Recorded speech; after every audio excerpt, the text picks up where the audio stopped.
नमस्कार मित्रांनो, स्वागत आहे तुमचे आपल्या एका नवीन व्हिडिओमध्ये। आज तारीख आहे 17 डिसेंबर 2024 आणि आज वार आहे मंगळवार आणि आत्ता वाजलेत 2:57 झालेत आणि आत्ता आपण आहोत बीरदवडीमध्ये। आज काय आपण कामाला गेलो नाही आहेत।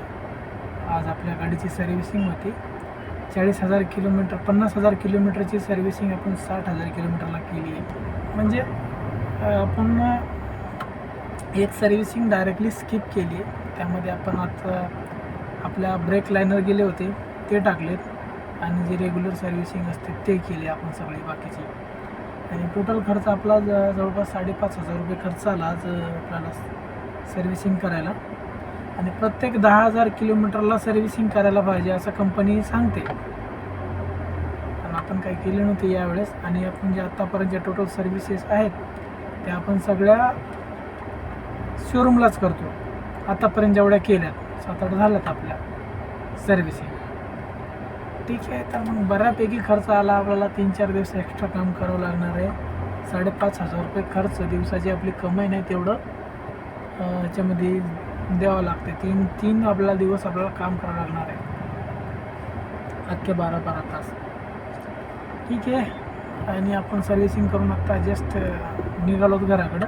जेवण वगैरे करू घरी जाऊन आणि बघूयात संध्याकाळून घराच्या बाहेर पडलो तर। आपल्या गाडीचं टायरचं जे हवा चोर पंक्चर आहे ते सापडलं। आता काढूत, आपल्याकडे साहित्य सगळं। थोडंसं येऊ दे, लॉक कर।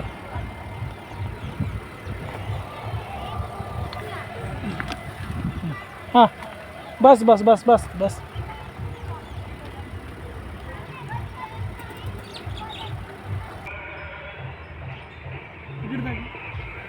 त्या ठिकाणी आपलं पंक्चर झालं, बरेच दिवस झालं सापडत नव्हतं। आज वेळ भेटला आपल्याला, त्यामुळं म्हणलं काढून घ्यावं। या ठिकाणी धोंडा वगैरे काहीतरी दिसतोय। धोंडा नाही, पहिलंचं पंक्चर आहे, त्या जीवानेच पंक्चर झालं। पहिलंचं पंक्चर आहे, त्या जागीच पंक्चर झालं दुसरं।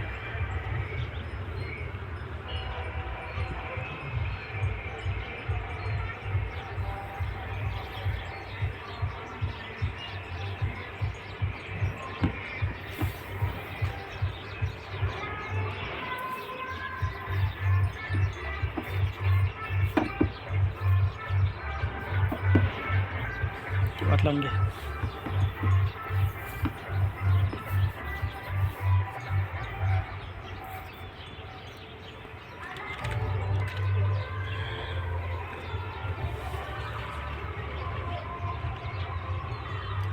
थोडंसं सेलोचन टाकून घ्यायचं।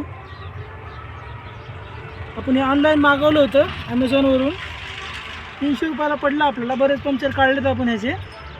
आता थोडे अजून एक पट्टी संपली पंक्चर काढून आपली। हे अशा पट्ट्या येतात, ते 4-5 आहे त्याच्यामध्ये।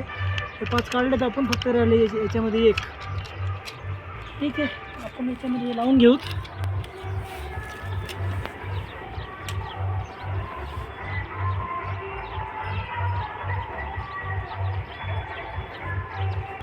How to make puncture. ठीक आहे, तर चला याला पण थोडंसं सोल्युशन लावून घेऊया। या पट्टीला आपण थोडंसं लावून घ्यायचं, याला पण लावून घ्यायचं थोडंसं, म्हणजे निघायला आणि आत जायला थोडंसं हे होईल आणि टाईट ते पकडून धरायचं।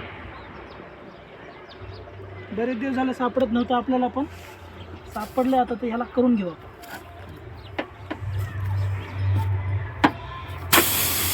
गेलो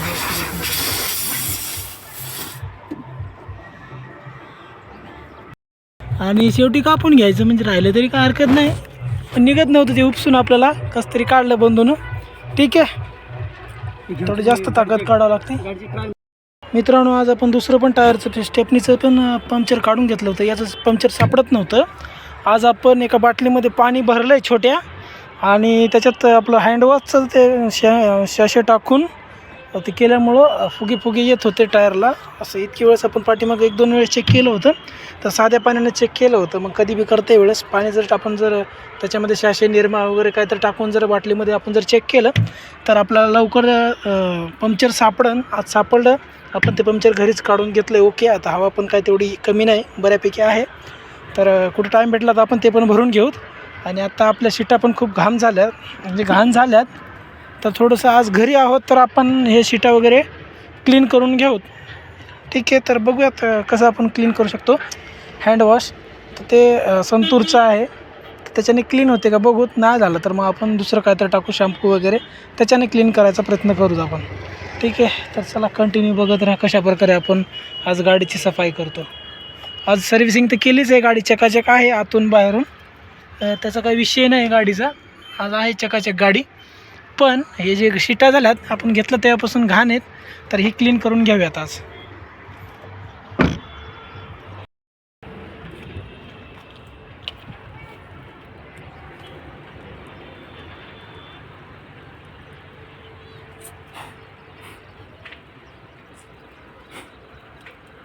पाणी पंक्चरसाठी बी वापरता येईल आपल्याला, आणि गाडी पण क्लीन होईल. हे शॅशेचा आपण इथं चांगला उपयोग करून घेतो. ती बॉटल थोडीशी जास्त चिरली होती, तर व्यवस्थित नव्हतं त्याचं. तर चला थोडीशी ठिपकी मारून घेऊ. अरे लय पाणी पाणी झालं याच्यामध्ये. येच होते, हां, त्याला हले थोडं फेस होते. ब्रशेट पाहिजे, पाणी टाकलेलं परवडलं की मग. ब्रशेट पाहिजे. हां, थोडंसं निघत होतं. ठीक आहे, तर आता आपण घेऊयात पुसून फिसून काहीतरी करू. पाणीच पाणी लय झालं, आता मध्ये जायला नको पाणी गाडी चिरायला. थोडंसं ब्रशाने पुसलं ना तर ते निघून जाईल. पुसूयात ब्रशाने पण, तोपर्यंत हात मारून घेऊयात ब्रश ऐवजीपर्यंत. ब्रश आणायला गेलाय ऋषी.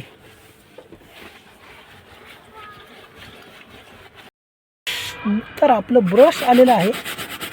थोडंसं घासून काढण्याचा प्रयत्न करूयात. लयच घाण झाली पुसते, निघन थोडंसं वाटतंय निघत आहे म्हणून. तुम्हाला पण दिसतच असेल चांगल्यापैकी.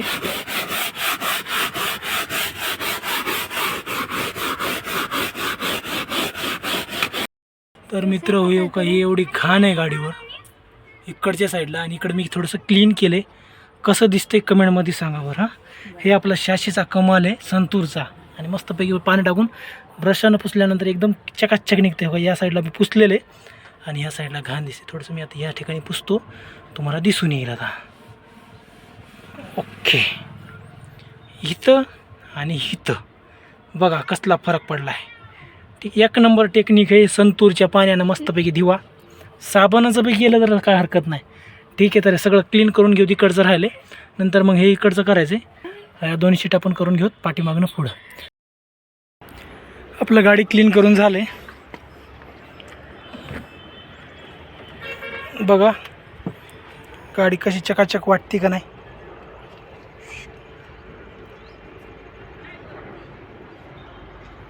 अंधार पडला थोडा, त्यामुळं दिसत नाही तेवढं. पण हे आपलं साहित्य क्लीन करायचं.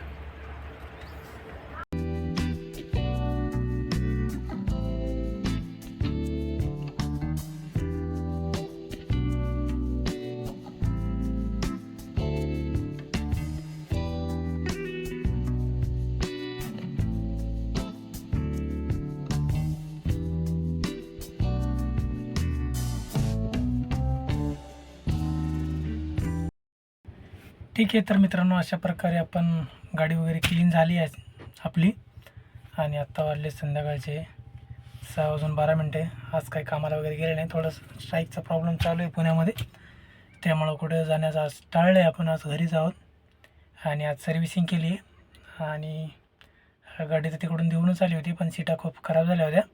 आपण गाडी घेतली तशी, तेव्हापासून सीटा धुतल्या नव्हत्या आपण. आणि आज क्लीन करण्याचा आणि वेळ भेटला आपल्याला. आणि आज आपण 3 पंक्चर काढलेत. एक आपल्या टू व्हीलरचं काढलं आहे, पुढच्या टायरचं काढलं आहे, आणि स्टेपनीचं काढलं आहे. आणि ते आपल्याकडं किट वगैरे आहे, त्यामुळे त्या सगळ्या गोष्टी घरच्या घरी काढता आल्यात आपल्याला. ते बार हवा जात होती. पाठीमागच्या व्हिडिओमध्ये तुम्हाला सांगितलं होतं मी, स्टेपनीची पण हवा जाते बार पण ते क्लिअर झालं नव्हतं त्यावेळेस.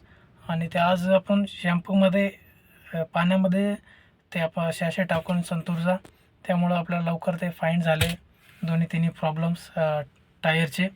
त्यानंतर आपण टायरचे पंक्चर काढलं, आणि त्याच्यानंतर आपण गाडी पण क्लीन केली आज, एकदम सपास चकाचक गाडी दिसते, सर्व्हिसिंग पण झालेली आहे आणि गाडीच्या सीट आपण आज आपण धुवून घेतलेल्या आहेत क्लीन, एकदम चकाचक असं तरी मस्त एकदम फ्रेश वाटते. आता आज काय अर्निंग वगैरे नाही आहे, स्ट्राईकचा प्रॉब्लेम चालू आहे सध्या पुण्यामध्ये. 19 तारखेला कोर्टामध्ये काहीतरी निकाल होणार आहे याच्यावरती. बघूयात 19 तारखेला काय निकाल होतो आणि त्याच्यानुसार काम करण्याचा प्रयत्न करूयात. तोपर्यंत आपण काम स्टॉप करूयात. आणि आपल्या चॅनलवर जर तुम्ही नवीन आला असाल, आपल्या चॅनलला लाईक करा, शेअर करा, सबस्क्राईब करा. ठीक आहे, तर भेटूयात आपण अशाच एका नवीन व्हिडिओमध्ये. तोपर्यंत नमस्कार.